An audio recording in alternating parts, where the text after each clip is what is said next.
আমার প্রিয় প্রবাসী ভাই বোনদের কাছে আমার অনুরোধ নয়, এটা দাবি, আমার এই ভিডিওটা ঝড়ের গতিতে শেয়ার করবেন। আজকে এয়ারপোর্ট নিয়ে একটু গুরুত্বপূর্ণ কথা বলবো।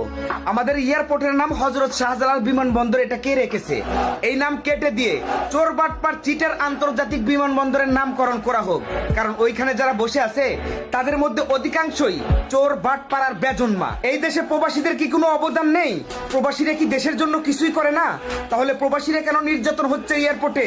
প্রতিনিয়ত এমন খবর আসে, প্রতিনিয়ত এভাবেই নির্যাতন হয়ে যাচ্ছে।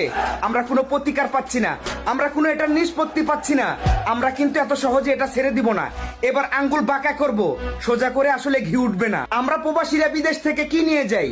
হিরোইন, ফেন্সিডিল, ইয়াবা, নাকি স্বর্ণের পাহাড়, মোবাইলের দোকান? আমরা সামান্য আমাদের কষ্টের উপার্জিত টাকা দিয়ে কিছু মাল সামান নিয়ে যাই, সেটাকে লাগেজ কেটে চেক করতে হবে? তোদেরকে কে দিয়েছে অথরিটি? কে দিয়েছে এই সাহস?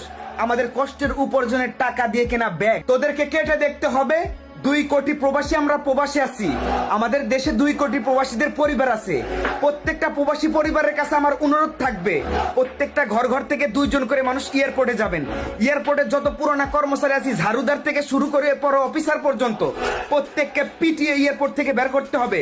নতুন লোকজনদেরকে নিয়োগ দিতে হবে। আমাদের দেশের আইন, পুলিশ, প্রশাসন, এগুলোকে আমরা অনেক বলেছি। দেশের মাননীয় প্রধানমন্ত্রীকে অনেক বলেছি।